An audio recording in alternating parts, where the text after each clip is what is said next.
Hello and welcome to the second HorseToast Death Garden podcast. I'm Poncha, your host. Joining me is Phoenix Echelon. Hello. And also joining me is MonkeyBot. Hello. Okay, so, we've already done an introduction in the first podcast, so if you want to go watch that and see a little bit more about us, then feel free to do that. But right now, we're just going to jump right into the latest content on Death Garden, which, well, not content, but more of what they've basically shown to us, which is the roadmap.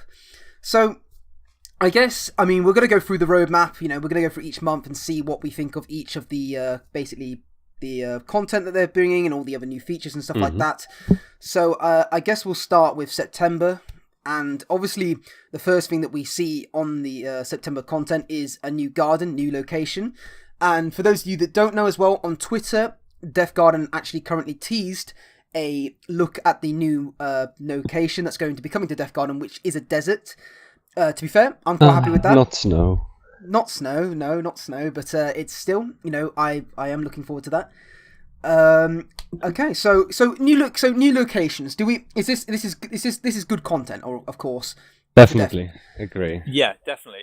As long as it's not like a reskin of the current map, then it definitely would be good. Yeah, I think that's something that we all agree on. Hopefully different terrain, building algorithms, different variety of buildings, different variety of tunnels, new assets of I agree. I feel plants and stuff like that. It would be annoying if it is just going to be it's like, as you said, a reskin. So all the tunnels, for example, they're just kind of like caves or some crap like that, or if the buildings are just sort of exactly the same layouts, but they're just desertly differently generated, but not just a reskin. I've kind of had a weird thought. I'm hoping that there's different map events, maybe you can get quicksand or something like that you can hide in. Yeah. Or something to slow something down. That'd be quite cool.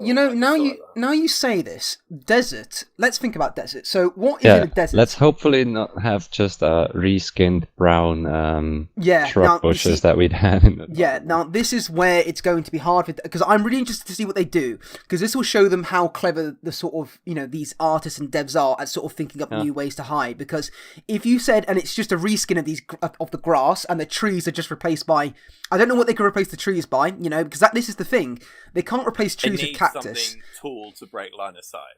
Yeah. So either usually a desert. Sorry to interrupt, but usually a desert is quite scarce in any kind of plants or buildings or whatever. So you can have artificially do that. You can sort of put tumbleweed or something like that you can hide in. I don't know. I know what you mean. Yeah. But there's not really See, when I think of desert, I think of complete wasteland, nothing but sand and the odd cactus. Exactly, so it's a very difficult topic to go with and imagine a lot of hiding opportunities for runners. Yeah. So it has to be either a lot of variety in terrain, because it can't be a lot of plants and stuff, or some very specific new assets of plants.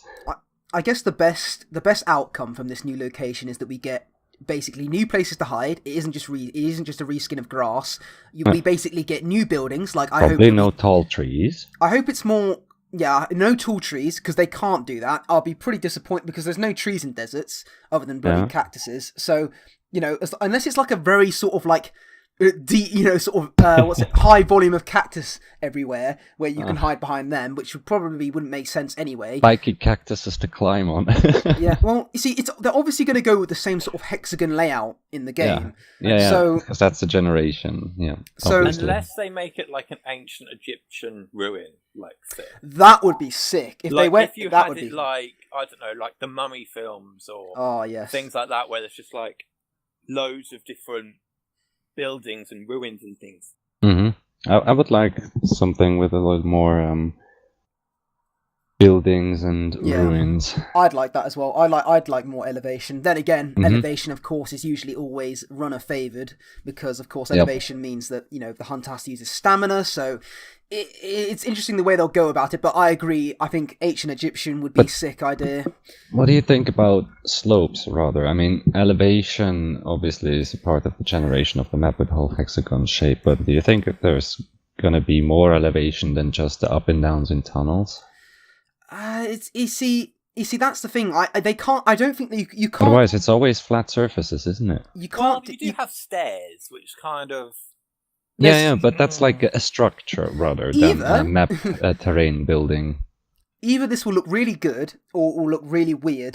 Basically, it's definitely something that gets me curious in the right approach in terms of updates, because it needs new content. It needs variety, even if it's just a handful of maps at first. It needs something else to keep the core gameplay loop going and not become too repetitive. This is a step in the right direction. Definitely. Because it's bringing more variation to the game. It's not the same boring woodland. I mean, it's not boring, but you know what I mean. It's not the same woodland map, and it might make you. Because I think that was one of the best things about Death Garden, is that all the maps were sort of randomly generated and you had to think new about what you were doing. But the wood map is starting to get to a point where it's just like, it's so repetitive now that like it's getting... We've been through so many generations that it feels exactly. samey. It's like, oh, we've played this map before, this exact same map. Well, obviously we haven't because it's randomly generated, but it's so samey that it even feels like it's the play style. It would, exactly. It would be nice to sort of go onto a map and think, there's no trees here, so I can't sort of, maybe I won't take the climbing perk because there's no trees to hide in. Maybe what I'll do instead, because it has more buildings, I'll have more traversal perks or some. In terms of the map, you'll always go with the same approach as far as it is. Yeah, so that's what this new map needs to do. It can't just be like new assets, new environment. It needs to bring hopefully a variety in playstyle. Agree. Because if it's just a new map with slightly different buildings, but it brings the same sort of playstyle, it's basically it sort of leans towards that reskin. It'll feel samey again quite quickly. Yeah. So it needs to bring a new playstyle. However they do that, I don't know. Okay. So definitely looking forward. And just to mention it right away, what they said in their live stream initially was that they promised they're going to be a lot more transparent about stuff that they're working on and about upcoming stuff. And what we see here with the roadmap is definitely a right step in the right direction, because the initial roadmap that we had was miserable and lackluster. It was pretty much a placeholder with some buzzwords and stuff. And now this is a definite and clear layout so far. Well, not definite, but it's definitely a good layout. This is definitely good because it shows us that the devs are obviously passionate about it and they want this game to sort of live on for a longer period of time. So showing this is definitely a step in the right direction. It shows us what they're going to be working on, and it gives people a reason to stay on the game as well, because with this, people can see what's upcoming and they can get hyped for it. But on the other one, monthly update cycles are quite nice because it gives you a good time frame to work with your expectations. Okay, so what's going to come. Let's move on to the promised one garden, one hunter gun, or one. What they said is one element, like one garden element, one hunter element, and one more element per update and per month so far, and that's really good. That should give us. Well, they said that they're not all going to do. They're going to do lots of updates within that month. Like you're going to get at this rate, if you just look up the first 4 things, you're going to get a new thing every week. Okay, so let's if that's the case. If that's the case, yeah. Sorry, I don't want to staying on garden too much because I worry about timing and stuff like that. I know. I mean, we've got garden coming up later quite a bit in this, so because it's quite an important thing. So we'll move on to hunter gun and hunter and runner perk. Obviously, like you said, they said that we're going to be getting in each month something to do with the runner and something to do with the hunter, but I think it's interesting because obviously they've chosen hunter gun opposed to a hunter perk or ability, obviously because it's easier to balance. I imagine than it's probably a lot easier for them to make a gun than a perk. Initially, definitely. Yeah. Because it's obviously. And again, we just had another perk released with the live stream that they did, which was a hunter perk, the one which automatically picks up items for the hunter if he's in close range. Yeah, I think perks are obviously something that can come. Yeah, perks obviously. What do you guys think about that perk? By the way, my opinion, it's pretty. Hunter since the update. I know I should have had, but I've been quite busy, so I don't know how strong it is. So I don't really think I have enough knowledge to judge it. Just hearing the basics, it's just It depends if it's instant or if it's... No.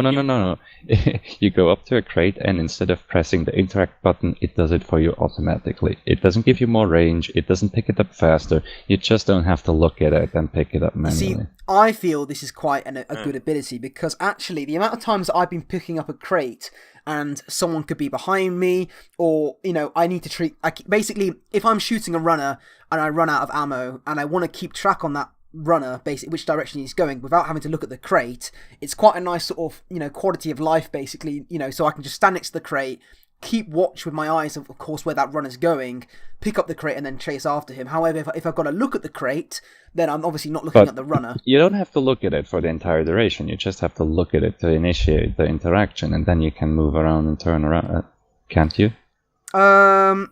You might be right, actually. I'm not either way, I think it's quite nice that you can sort of be focusing on the runner more than the crate, but it's one of these perks that are like, I don't think it's the good thing about the perk. I can see your point, but do you think it's worth specifically switching out any other of the very viable perks that you can choose from, like reload speed, for example, or more stamina regen? I think it's too early to tell. It's too early to tell, yeah. But personally, no. I think it's quite a balanced perk, and it's not going to change the game anyway. But let's move back onto the hunter gun. So hunter guns, any ones that you might want to see in the game? I'm hoping it's not just a generic rifle. I'm hoping it's going to be something a bit cooler. Like if they just had a machine gun that's 3 burst fire, I'll be a bit... Since you have the option for 2 guns at the same time, they could go with some fancier guns instead of, like you said, some generic streamline guns. My favourite at the moment is flamethrower. I know that is a fan favourite. Yes, or rocket launcher. I'll take either. Or rocket launcher. Either of those would be nice. I mean something that maybe packs quite a punch but runs out of ammo quickly. Like a projectile gun would be quite nice, actually. Like haven't got any projectiles. They're all... Yeah, you mean not a hit scan?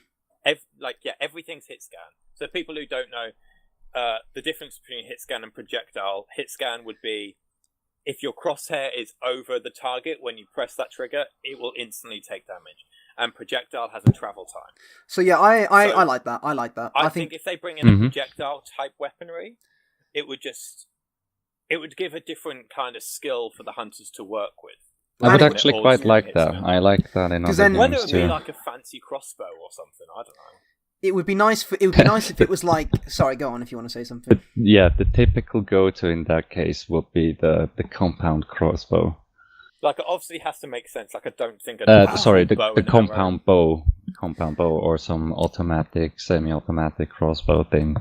Yeah, if they just have like a single bow, fancy. Like Robin Hood sort of style, I'll be like, it doesn't really fit the style of the game. Well, you say something like projectile, like. I think projectile's good because it will make runners have to change up their game plan, which yet again in Death Garden is exactly what you want. You want every game to be different and basically new experience. You've got to think on your feet. But I think bow and arrow, crossbow, grenade launcher, rocket launcher, anything like that has a travel time would be a real nice addition to the game. I mean, you say that bow and arrows don't fit into the game, but you see the runners bloody using them, so you know.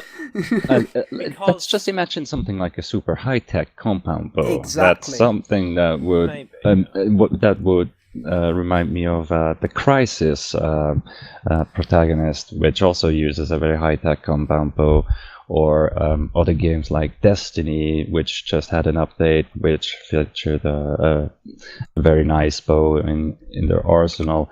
And if you like to go for bows, especially coming from a runner perspective, why not give the hunter one as well, which packs quite a punch.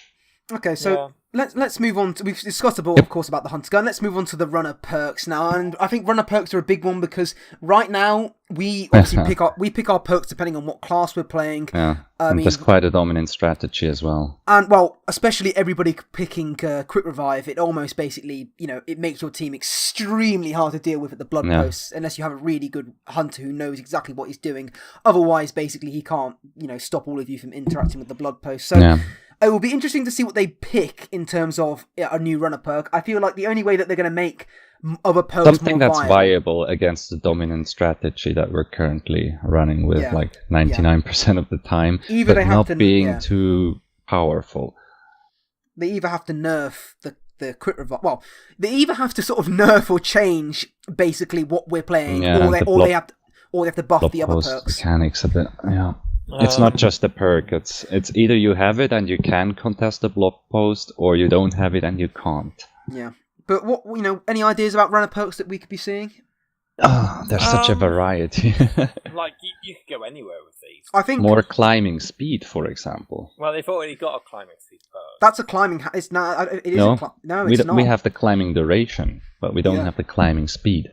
I think climb speed would be very, very powerful. I feel like it definitely would. I definitely would be a perk to contest quick revive, but however, you could just take quick revive and it would contest stuff like stamina regen, for example, or damage dodger.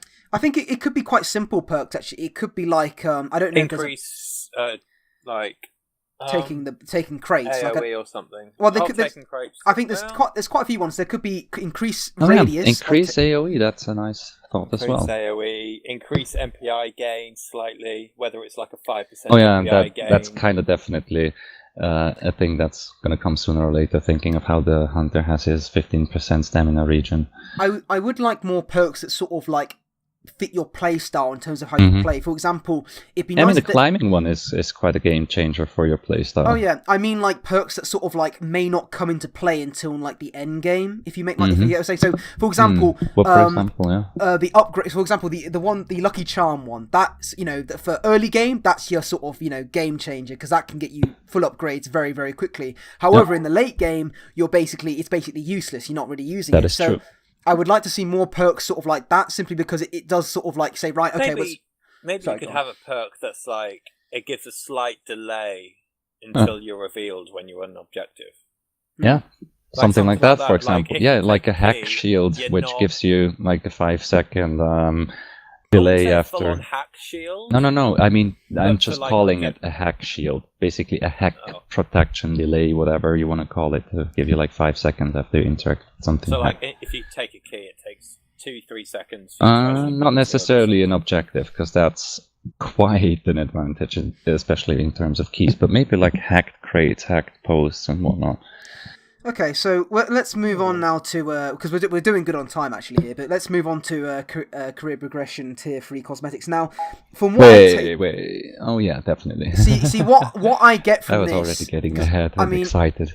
I'm a little bit confused about what this means. What I assume this is meaning. It's just outfits. But it's the tier 3 thing that I'm trying to get understanding because I think it's probably just because you just need another set because you get what is it? It was level 10, wasn't it?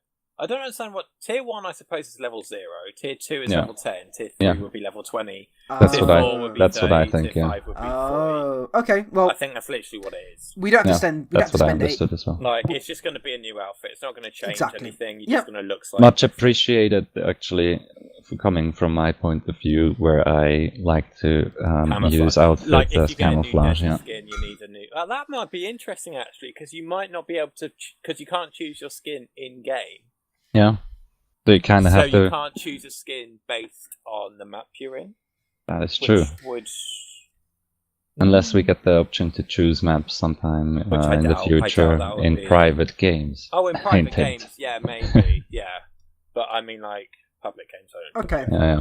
Okay, so I don't think there's much to say on that. Cosmetics definitely good for the game. Much appreciated. Yeah. Let's move on to new features now. I think just looking at the time here, we're actually doing pretty good. I think 20 minutes a section on this would actually be really good. So private games, we all know how good that's going to be for the game. I think what we might do, we might save that for another podcast, because I think we could go on to private games quite a bit and we could talk about the competitive side of it and how important it is for the games. But I think we'll just keep it simple right now. But and briefly, literally, it gives us a chance to do competitive. It gets people with the same skill level and the same lobbies, experience with the game to be put into the same lobby, playing the games over and over again, learning from each other, getting better, and it gives such an insight on the balance of the game. Because we have an idea of the balance at the moment, but it won't. That reminds me. It's hard to tell when you're not actually against hunters your level all of the time. Yeah, we recently had a game where we met a fellow hunter when we were running as a full stack, and we actually went onto Discord to communicate with him. Hey, dude, let's stop the match and do some testing. So we tested stuff like how far you could hear arrows as a hunter and shit like that. It's all easily done now when we get private lobbies. But yeah, see, this is stuff that's good to test. I also think private lobbies are great because there's a lot of people that don't like playing against online play. Well, this is the thing. I don't know right now if private games can be played with solo. You know, who knows if you can play against AI? I don't know how that's going to work because AI is obviously a hard thing for the devs I don't to expect that. No. Yeah, I mean, I personally, I don't think they'll do that as well, just simply because I don't think they've had the time to sort of develop AI for runners and hunters. But either way, private games is good as well because you can have... Which actually might... I hope that if they don't have an AI, you can just have one hunter and one runner and still be in the game. So you don't need to have so you can still forceful... test things without 6 people having to be there. That would be well, nice. then again, that would kind of break the mechanics of a run to begin with. Since, who knows how... who knows... I suppose, yeah. But you can probably like change options, so it's like you have to kill everyone or you have to kill one person. You could probably change... Hopefully you get options like that so you can have the ability to test things freely. Because that is the two, like I said, the two biggest things is to test mechanics and for unfortunately in numbers there's not a lot of explaining in the game itself, so you have to figure a lot of things out in context. Yeah. And having a little more transparency in game terms would be nice.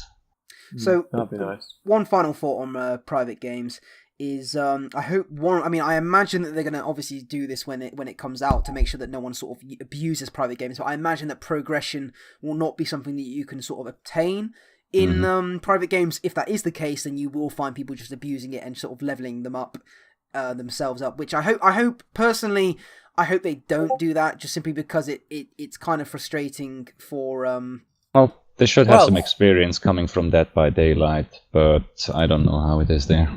Well, to be fair, at the moment, progression is only cosmetics anyway. Yeah. So even if they did get experience, it's not like they're going to unlock a new perk or anything. And the online fame, because you're a duo or a trio prestige. Yeah, maybe that. I don't know. Okay, so let's leave private games now because as I said, we can talk about that for ages. Weekly challenges. So we that's basically, I assume, reach this goal in order to get this skin or something like that, which it's always nice. I mean, I do hope the challenges that could be a lot of things. Yeah, a very broad variety of objectives and rewards. Hopefully, good objectives with worthwhile rewards. Maybe it could be like a versus thing. So let's say who can win the most games, hunters or runners, and the winner gets... I don't know whether it would be like... That's good. I like that. Because we had that in Evolve, didn't we? Yeah, who could... Sure. Yeah. I think it was like win... who can win out of Behemoth and Slim. It was like win games with Slim or win games with Behemoth. And which was obviously very unbalanced. But it wasn't like pitting the two against each other. It was like... I know, it was just like who won the most You games. had to progress 0 out of 3 games won with either of the characters, yeah. Or, anything like that, it's still good. But weekly challenges also sort of incentivize people to come back to the game. I think you do, obviously, as long as the challenges have decent rewards, that things that people are actually going to want to grind towards. Exactly. Let's say if it's just like a meager XP reward that's worth 3 matches, nobody's going to care about those rewards. If it's going to be something like maybe a cosmetic, which would be unreasonable to think of because it's weekly, but maybe something like unlock points, that would be in the middle. You see the problem. Yeah, the problem with I see cosmetics more as something like a seasonal reward. Let's say.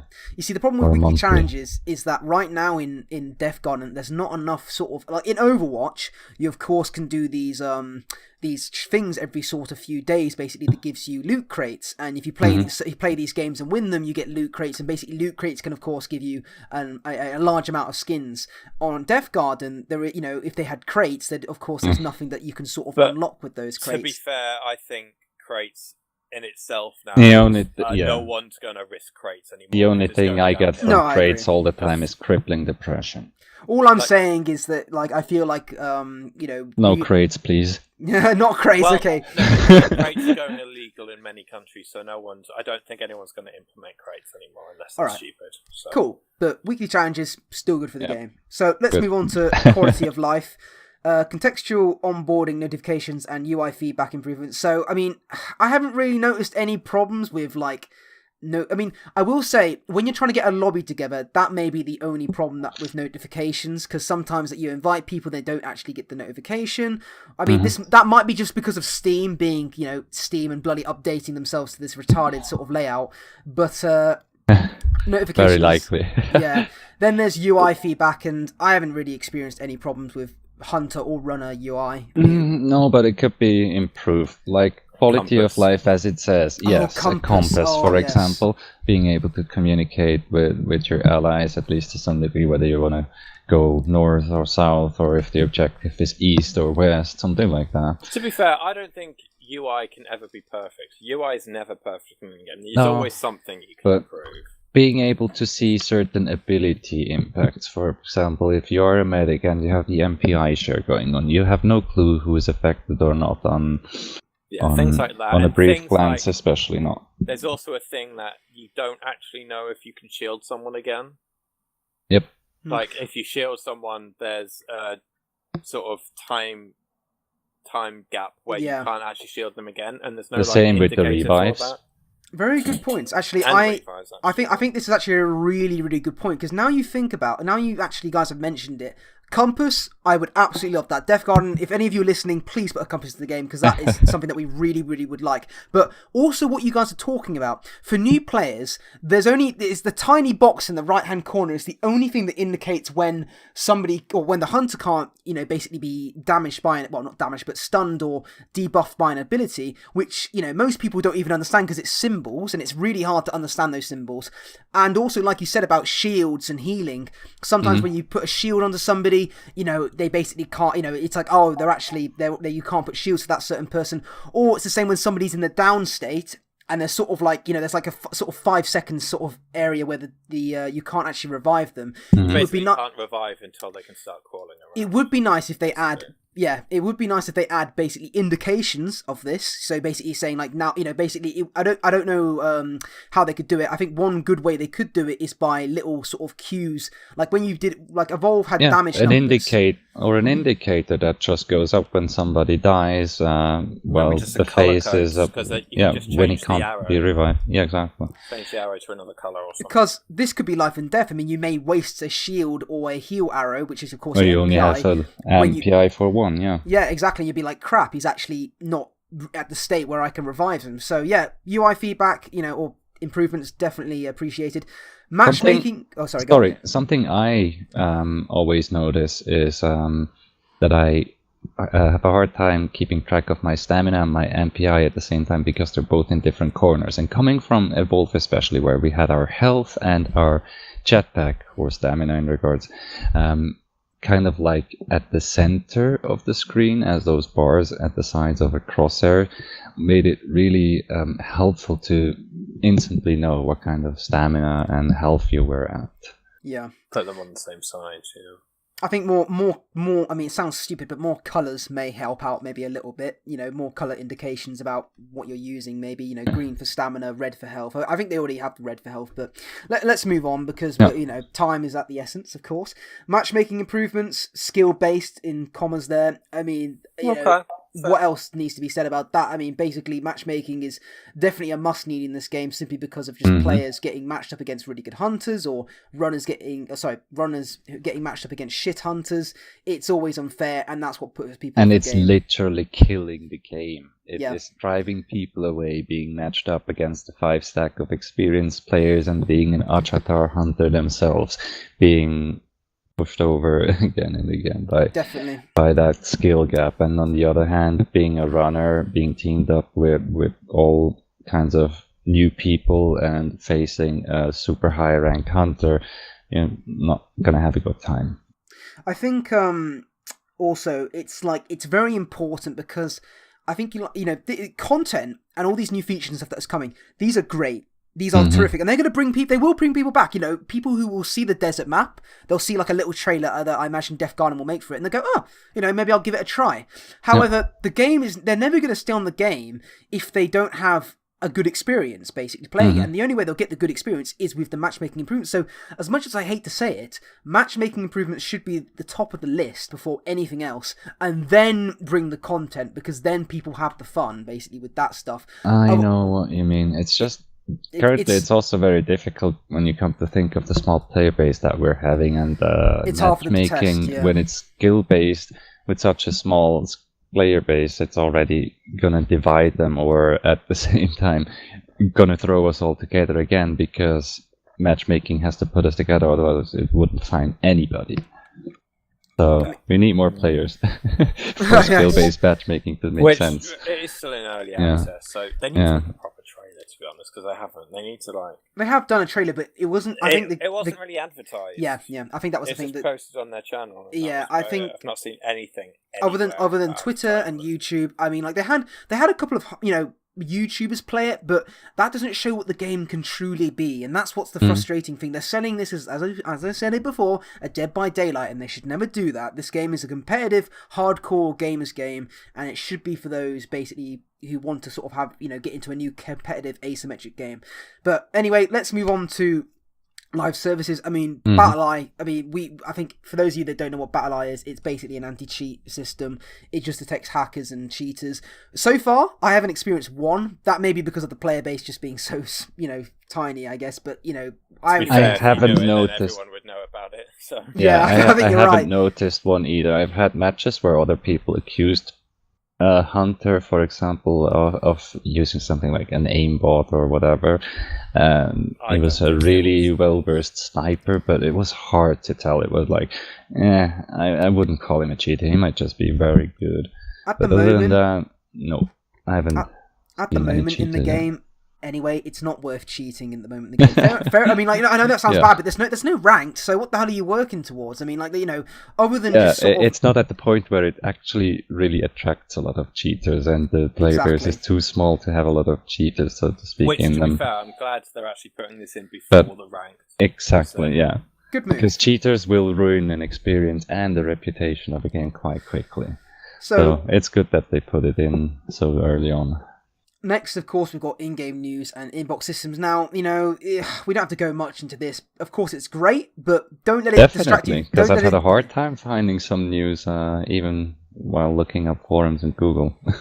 So having a direct link in the game is definitely good. I won't lie. System. Like, for example, when I've played a bit of CSGO recently, and as soon as I load up the game, the first thing that they bombard you with is, like, the invitational that's happening, of course, and, like, the latest sort of, CSGO case or some bollocks like that, and it to be fair, it does get you hyped about stuff, and it does make you interested in the game. So in-game news and inbox system is a really good thing, but I just hope it doesn't distract them from all the other stuff that I think is more important. This is good. It definitely helps, because when a new player comes into the game, they'll see that, oh look, in 1 week, we've got this new update coming. Terrific. But like for example, a good example of this is actually like for the only way. I mean, the only place that I've found that new tease about not DLC, new content coming up is on Twitter, which is obviously the cactus and the sort of big content coming to Death Garden. Now that's great, but that's the only place that you can see it. So it's a good step. It's a good step. Yeah, having easy access to things like upcoming news or information or access to patch notes is something that's good, useful, and in my opinion necessary. Having things a bit centralized and directly accessible through the game is making that easier. Sorry, Monkey, is there anything you want to add? We haven't really given you a chance to talk. Well, to be fair, there's not really much to say. It's just news, and we'll just find out extra stuff as it comes along, I don't think. Okay. I don't think there's much to be said over that. No, that's fine. So, regular hot fixes, I mean, that's the same, just balance changes. That's literally what they're doing already, which is cool, which is basically optimization, balance updates, which of course is basically nerfing and buffing certain things, which is always good to see, because that that shows the community that you're not just like adding stuff on the basis that you want to add a new weapon because it's really cool or pay to win or anything like that. You're basically trying to make a game that's balanced and fun for everyone. Bug fixing as well, we've talked about that. We haven't experienced many bugs, but still good. So let's move on to October now. Of course, the first thing we get is a garden condition. I think we all know what this could possibly be. Game mode, I assume. Oh no, I wasn't thinking like condition. I wasn't thinking like that. I was thinking weather. That's the weather, isn't it? I was thinking more like a Halloween sort of theme. Oh yeah, garden conditions. Sorry, I'm so focused on snow because I want to get snow. You can talk about that on November and onwards, but right. I mean, I think condition. I mean, it depends what the condition means, because if they could either rain. I mean, it's either rain because what I don't know if they actually have proper weather in their engine. I mean, we've got at the moment. Let's see about that. We've got day, we've got night, we've got fog, and I think that's it. So they could add rain, storms.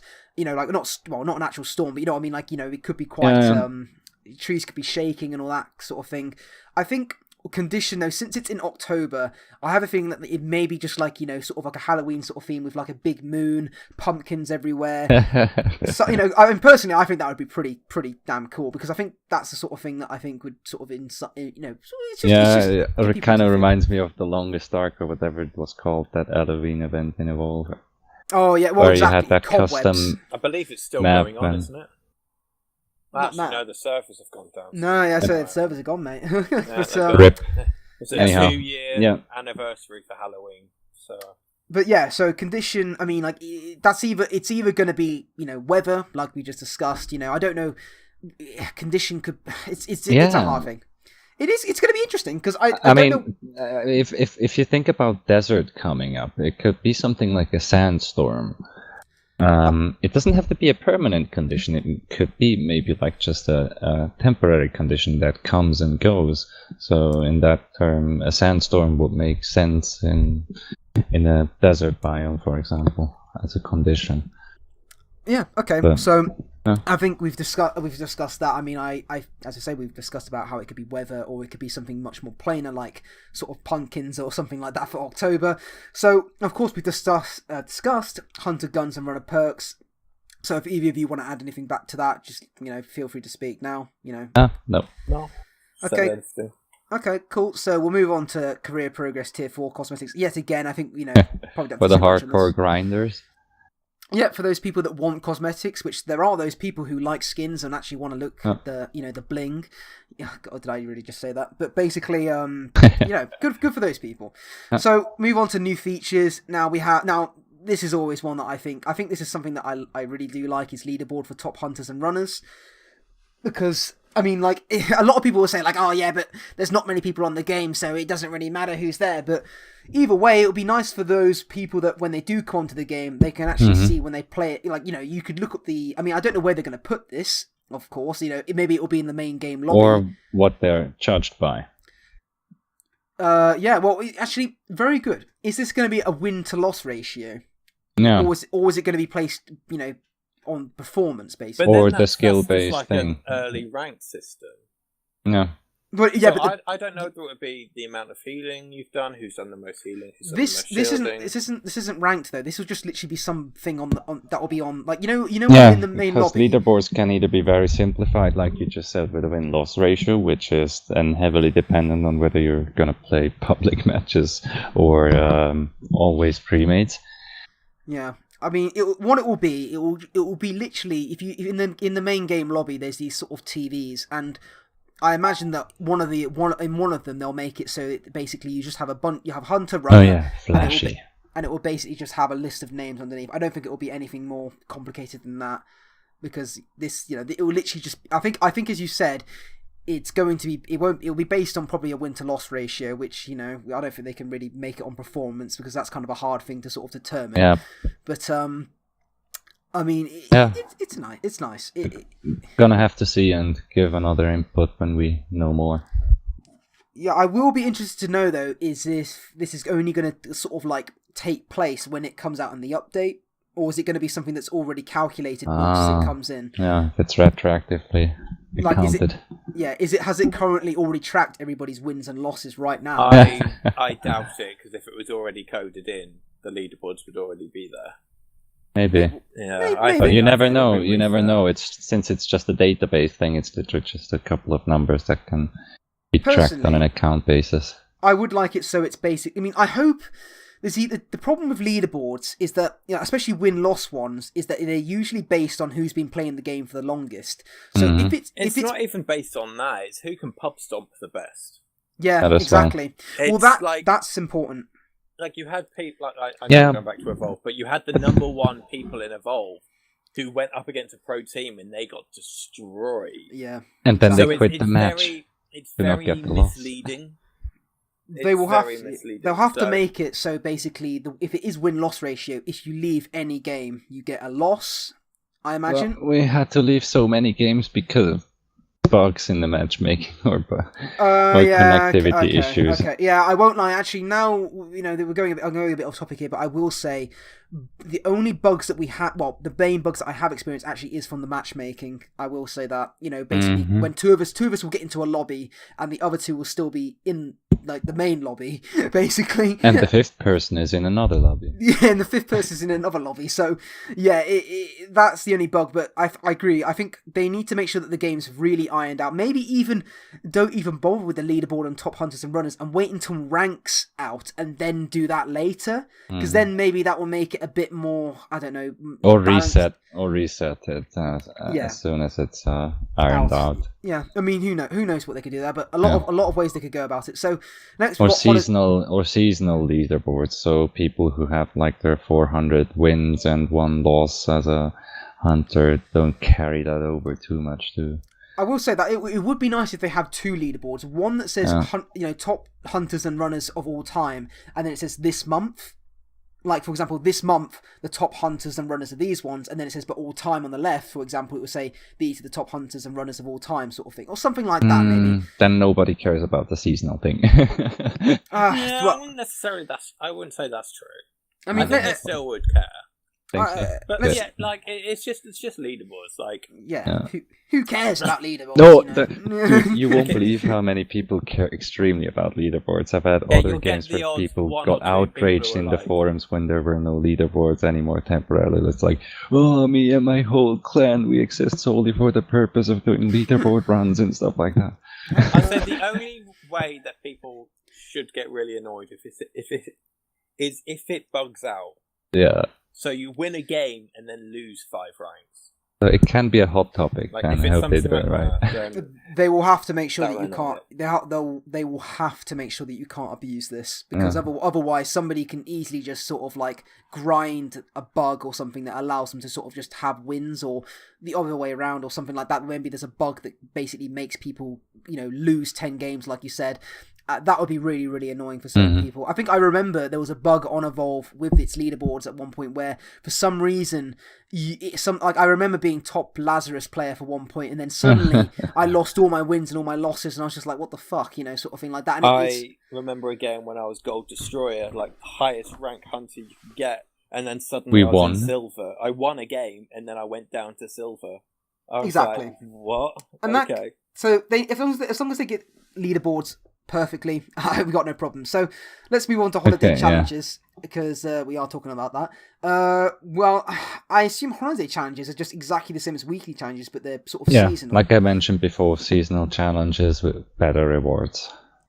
That's kind of what I imagine when reading that. Maybe you can get a Santa hat for your, as the hunter, if you complete a challenge, or maybe a special mask. I'm hoping that they make the challenge seasonal as well. Yeah, that would be. I mean, looking at October and like Archie said before, with the seasonal themed maps, that might just be a seasonal themed reward. You could think of something like a pumpkin mask that you mentioned before. Yeah. I mean, as I say, I think it will just be, as long as it's actually something you can gain from these challenges, then what the hell, go for it. Let's move on to quality of life, additional progression elements. Now, this is a big one, because I know a lot of people have been saying that, look, there's no progression in the game. You don't feel like you're. I mean, like right now, there's no incentive to grind Death Guard, and with Call of Duty, you're always working towards like maybe the amount of headshots you get on. If you get 500 headshots with your weapon, you get like an awesome diamond skin or something like that. At the moment on this game, there's nothing that's sort of. I mean, like I see what you mean. Right now. I mean, right now you can buy pretty much. I mean, we've only played the game. We've played the game for quite a bit, but we can basically buy any skin we want to in the game. There's no sort of like incentive to keep on playing because we've basically done everything that there is to do. I know it sounds bad saying it like that, but it's true. But what do you think about the idea of something like banners or emblems or certain cosmetics that you can wear on your back? For example, blood post savior. Do so and so many blood posts, and you unlock an emblem which you can carry on your back, which symbolizes that you're an excellent blood post savior. Something like that. I don't know. I think like a bit like Vermintide, but with their skins and the way they do achievements. But I think that would be sick if like progression elements, like, I mean, it depends what we mean by progression elements. Are they talking about like, the way you rank up, the way you may gain rewards from that, or are they talking like prestige? Are they talking about like how if you prestige, then you get unlocked a new set of skins, and then if you prestige after that, then you get a different set of skins that you can unlock? Or is it talking about more about your performance in the game? So maybe if you complete, like you said, prevent free hunters from basically kill free hunters at the blood post, you unlock this. You mean runners? Sorry, yeah, kill free runners at the blood post, you get this skin, something like that. It would be nice to see that, because then it makes people incentive to get these challenges done. Like you can make them really hard as well. Like down all 5 runners in a space of 10 seconds, and unlock the Holy Grail skin or something like that. It would be a nice little thing like that, because then that's like, holy shit, I really want that fucking skin. I'm gonna keep playing until I actually get the chance to get all 5 runners down by 1 mine or something like that. It would be sick. That is so. So, I mean, we don't have to talk about regular hotfixes because, that's just more of the same stuff. So, November and onwards, who knows what they mean by onwards? I mean, that's obviously December, and how long, obviously, the game lives for. I mean, I'm hoping that it's going to live for a long time, of course. So, I think you obviously want to talk about this Phoenix, one garden, new location. Since this is in November. I mean, why do you think it won't be? Do you think it won't? I don't know. Maybe December. Maybe. I mean, we've just been teased with that snow biome in the lobby for pretty much the whole time now. That lobby is a thing in the game. You could argue that snow is a condition, though, couldn't you? That's the thing.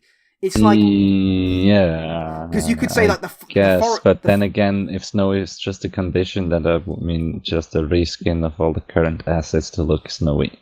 Who knows? You can't really have a desert map with snow.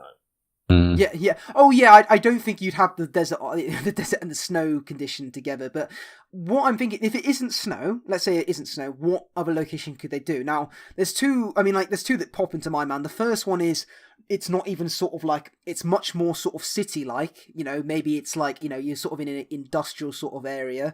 Yes, that's another very. Yeah. Again, what would they use for bushes? I mean, yeah, but I think with city there'll be so many buildings around that you probably won't need bushes.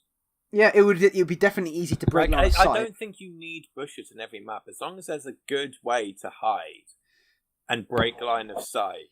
Or juke, yeah. Or juke. I don't think you need bushes in every single map. Then there's... Which is why I'm hoping, actually going back to the desert one, if you don't have bushes, maybe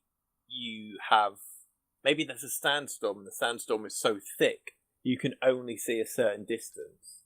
That would be nice. Then there'd be an actual bush to hide in. Then again, I will say that actually that would be balanced, because I mean, I'm not gonna lie, when I play Hunter, it would force a different playstyle. It would definitely force one from the Hunters, because you won't be able to use snipers. I will, because I when I play Hunter, when it's foggy, it's always a disadvantage for the Hunter. But as you said, if in the sandstorm, if there's not many places to hide, like bushes, if you see a runner, he's almost guaranteed to be fucked. However, he can still get away through the sandstorm, but it's kind of like he can't hide anywhere, which is quite nice. But can you really make a condition which? Yeah, because it sounds makes more a whole weapon category unusable for the entire match, and if you accidentally bring it along or get in such a condition, then you're screwed as a hunter. I'm just thinking of a way they can force new playstyles. I know, I agree with you in that regard, but I was just thinking of a hunter pretty much going in there with a sniper and not being able to use it for the whole match. But then you know that if they lose, you know that they're never going to bring it again. Still. So they'll learn from it. Like, it's like bringing the If it's a LMP. guaranteed condition and you see, okay, I'm in the desert biome, which means I can't play sniper for any reason, sure, then you can adapt to that pre-match. If it's a random condition and you go into the desert biome and it just so happens to get a sandstorm, then it's even worse. Okay. So the other two that I was thinking of for a new location is jungle, which I don't know how that. I mean, that could be It's kind of just a thicker version. I know, that's what I was thinking. It could be a thicker version, maybe less. But it would allow for a very different variety of assets. Like, rope bridges going between trees. I don't know. You could actually do quite a bit with that. Something like that. And then the other one I was thinking of, then this is just a cheesy one, but like a sort of lava sort of area. But I don't think the lava would damage them, but I'm talking more like rocky volcanic. sort of. Yeah, volcanic sort of area. But let's move on to the location. That would be a nice. That would be a nice theme for the Phoenix costume. I forgot the name of the costume in game, but the orange flashy one with the black. Yeah, it would be nice. Actually, it would be camouflage. It's lava that we've got to camouflage. Okay, so. Let's move on from that. We've got gameplay elements such as perks, powers, weapons, and golden crates events. Now we've discussed perks. We discussed weapons, powers. When they mean powers, they obviously mean the hunter powers. So that's the sentry guns, the mines, and the reveal, isn't it? Yep. So any juicy ideas that you think you might want to see in there?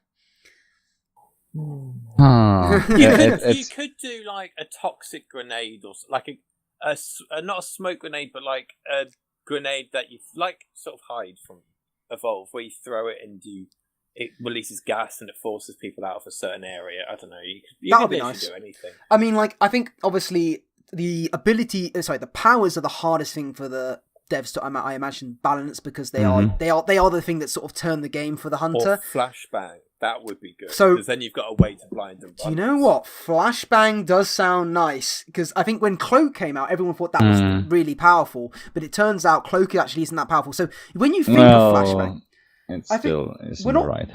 You got to remember. I still have my problems with Cloak.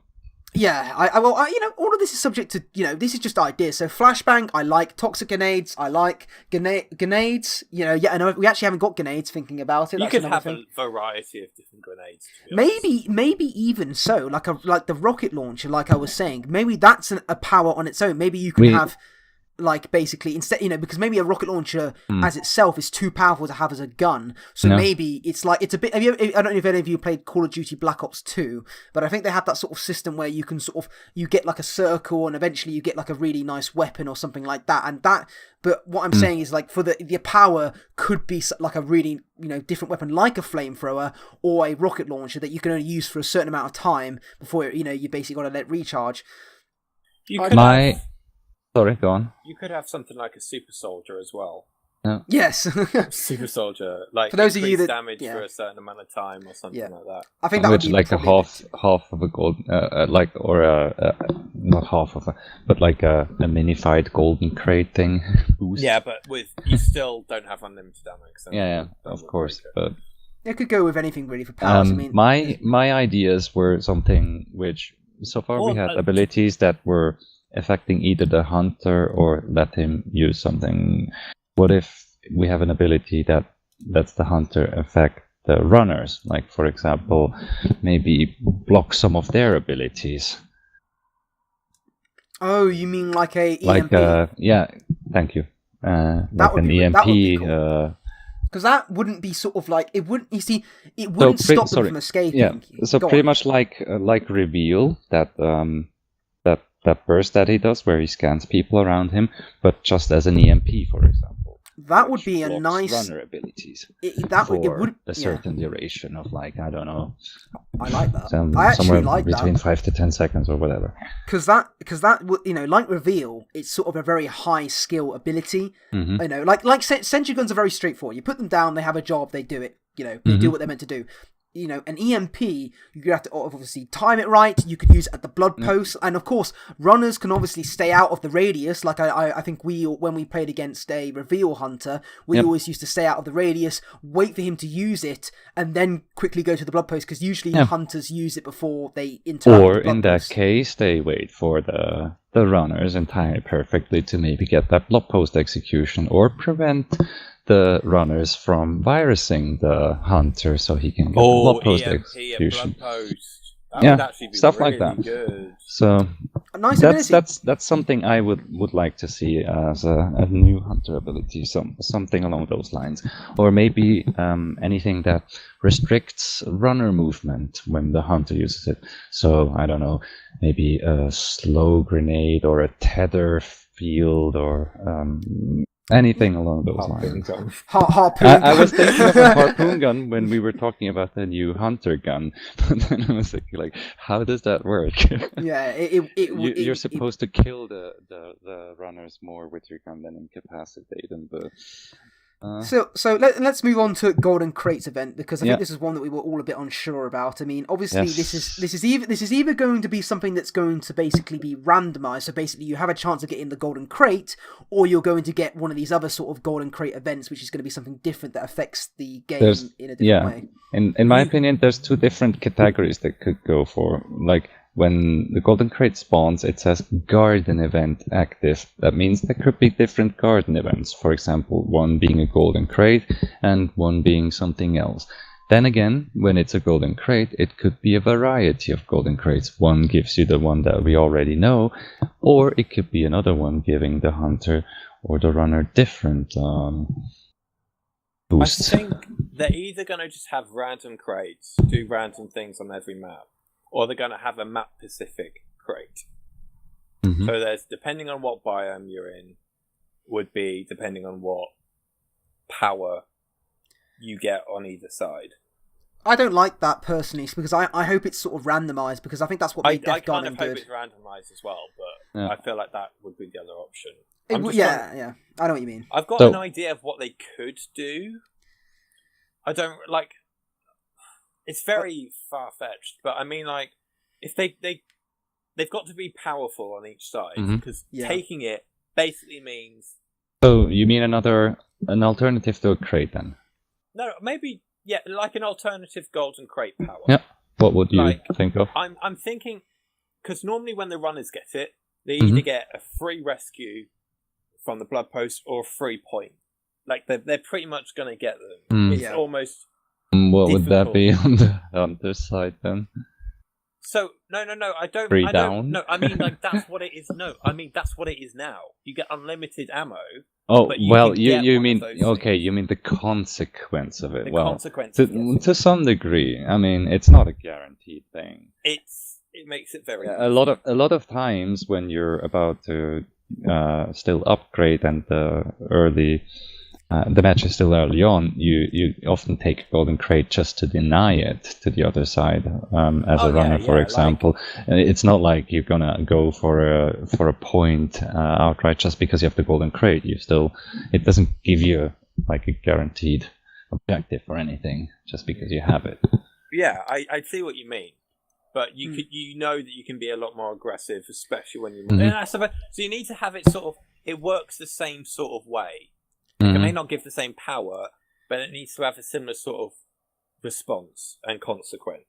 Personally, I would like to see crates that aren't sort of hunter or runner sided, or I would like to see crates that are sort of more neutral, that are sort of affect the actual gameplay. So, like, basically, it could be called a crate that basically randomizes the map again. So you take the. I mean, I can't imagine what this strenuously would do on the PC. That would crash the game. It probably would. It lags when the map's generated anyway.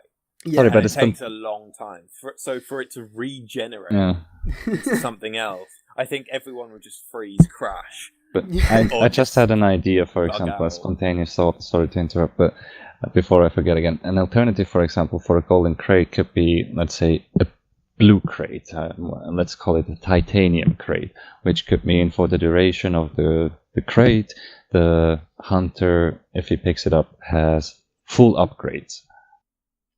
Oh, so he doesn't get the stamina boost or whatever that he has, but all his weapons are upgraded for the entire duration. Or if if the runners take it, they have full upgrades for the entire duration. That would be something that comes to my mind when I think of an alternative crate event. But the only thing with that is that a Golden Crate needs to give you so much power. One idea that comes to my mind is actually a good example. It would give you access to revive bolts, for example, instantly, an MPI share instantly on the runner side, stuff like that. Yeah. But and I think even in late game, that is true. Now, the golden crate still benefits both sides massively. And it would kind of fall off there. You're absolutely right. And game, the longer the game goes on, everyone's like, "Oh, it's just another golden crate." That would be a thing. But that was just a spontaneous thought that came to my mind as some alternative to a crate event. There's one thought that I've come up with, and it's objective based. So if you get the golden crate, maybe for key modes, the hunters would run faster when holding a key, or the capture time is decreased, so it takes less time to capture a point. And on the hunter side, maybe it can take away half a point or take away a key at random. Yeah, something like that. It needs to be something that you can use all game. And that definitely makes a massive impact. These to the are objectives. These are very good points. I think we should move on though, because time is coming. Yes. There. But I think I've got one more idea that I do want to say. We don't discuss about if it's good or bad. I think it's quite a debatable one. But I think a crate that basically either prevents blood post for a certain amount of time, or it gives the hunter infinite blood post for a certain amount of time. However, of course, you're not revealing hunters or anything. Runners or anything like that. But it's like, for the duration, blood post is full, or for the duration, blood post can't be filled. Exactly. I see what you mean. So, but that's interesting. Let's move on to so career, tier 5 cosmetics. We know about that. We've discussed that already. Career prestige emblems. Now, quite a big one. I should have read through the entire thing probably. Well, it's pretty self-explanatory. I won't say the damn word, but it basically shows what prestige you are. Pretty much, which is nice. It depends what they mean by emblems. It'd be cool if they're customizable, but I imagine they're obviously I think it's just the things that we have on our back so far. Aren't they called emblems? Yeah, I think it will be basically if you have the gold, a golden star, it means you're something. It means you're prestige 5. If you have a skull, it means you're prestige 6. So I imagine it will be something like that. Yeah.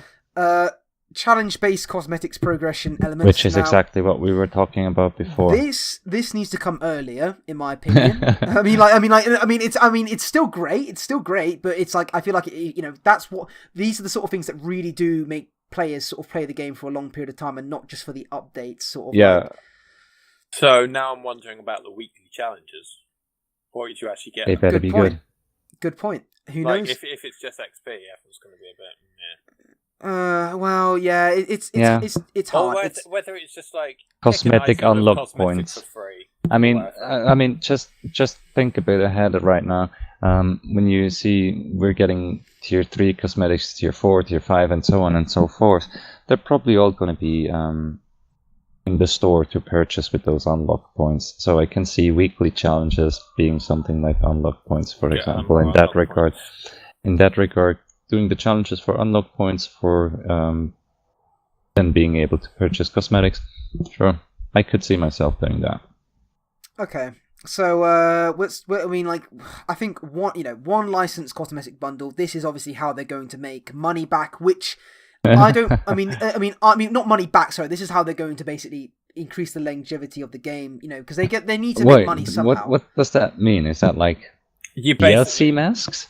I don't know whether it would be because it says licensed. I don't know if that would mean they've bought the license. I don't know. Freddy Krueger mask. Predator. Yeah, or Predator mask as a hunter. Either way, you're gonna have to pay for it. Whatever. That's not bad though, because they need to make money somehow. Oh, yeah. I'm not saying it's a bad thing. If they're doing it, cosmetics as well. Yeah, rather than definitely. And it's an alternative to the stuff that you can get by just playing the game. Yeah, so as long as it's nothing that's going to affect gameplay, then go for it. Yeah. Let's move on to new features now. I think we are very, very close on time here, but new features ranked. I think we all know how important ranked we'll have is. to do a separate one on the whole private games and ranked definitely, topic. Because ranked, definitely a good mark, though. At least it's, I will say, I think we've all said this, good thing it's coming later, because, you don't want to bring this early, otherwise you'd have new players coming in and getting a shit rank instantly. You want them to be able to play the game a little bit and sort of get familiarised with it, and then when rank comes in, they're like prepared for it. I also feel like there needs to be a minimum level before you can rank as well. Like in some other games, like Overwatch, you have to play. Yeah, Rainbow Six Siege does that as well. Yeah, I agree. People don't run in, because if it's okay if you're in a group, obviously, but most people don't do that. Most people are going to just go in, especially if they're new to the game. They're just going to go in on their own.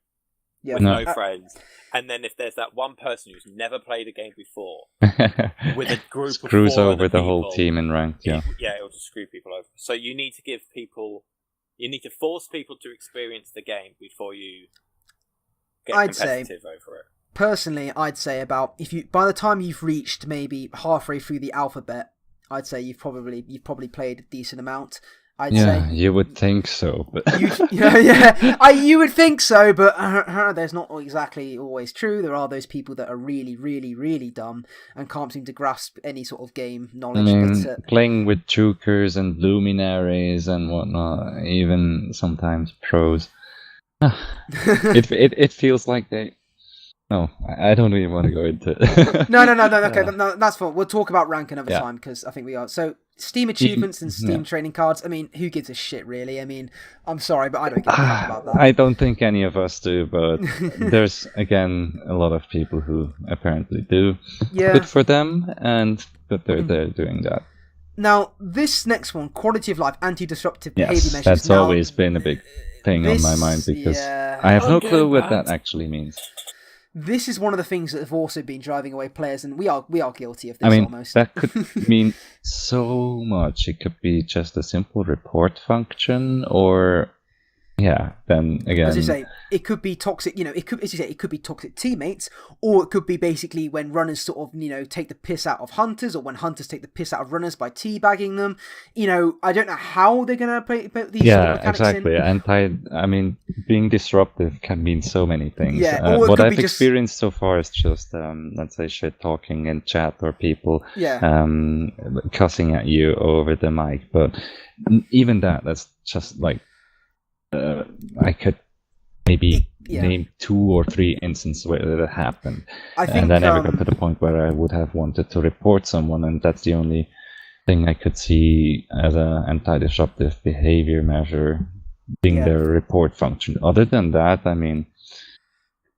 From what I take from it, I think it is going to be more textual. Like, it's going to be basically, taking away, swear words from the chat, because I mean they still haven't got an all chat in game, but I imagine that will chat come. Filter. Yeah, so basically you can't say you are a something. Obviously they're going to have a way of as long as it's opt in. As long as it's opt in, but there are ways around that people can sort of get around. So they I don't care. I would turn the chat filter off. I don't care about that. I mean, disruptive behaviors. It can mean anything. But I mean, we've been very disruptive as a team when we played matches. We've sort of pretty much hijacked matches where we had the hunter look for us for 10 minutes just for fun. That you could call disruptive. So it's a very broad term. Monkey, you want to add anything about this? No, I think you've said it all, to be honest. Okay, cool. Yeah. Right. So, the only last thing, other than the regular hotfixes which we see, is of course hoodies are coming back to the game. I mean, I mean, everybody loves them. Yeah, everyone likes hoodies, but that's obviously an example of cosmetics that are going to be coming to the game. Mm-hmm. I think, like you said, these content updates aren't all going to come in big patches. They're sort of going to be, I think they said they may go this week. Oh, you know what? Let's drop a new hunter perk this week, like they've done with the new hunter perk, basically. Or next week they may go, oh, let's drop a hunted gun or something like that. So they're obviously going to be dropping them throughout weeks and not as just one big patch. But the next patch that is coming up is obviously in September very soon, so it'll be interesting to see what they are going to bring with that. So I'm also quite interested to what it says at the bottom. Have you read that? How it says about early access to be estimated for another 6 months to a year.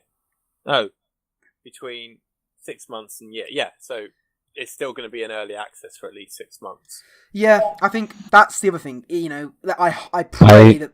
Yeah, sorry, go on. I hope for the longer end, actually, because as long as they're doing their stuff and they're working on it, giving us quality things, I don't mind if it takes a year to come out instead of having a half-done rushed job in 6 months. Okay, well, I mean, like, if... I'm hoping after early access as well that it's still going to make content. Oh, yeah. I hope definitely. I mean, seeing them... That I'm... hope that doesn't happen. I think they're banking on people staying and playing the game, so I think they will make more content. I Especially mean, if the seeing game them pushing out content in Dead by Daylight makes me faithful in that's what they're gonna do here in Tekken as well.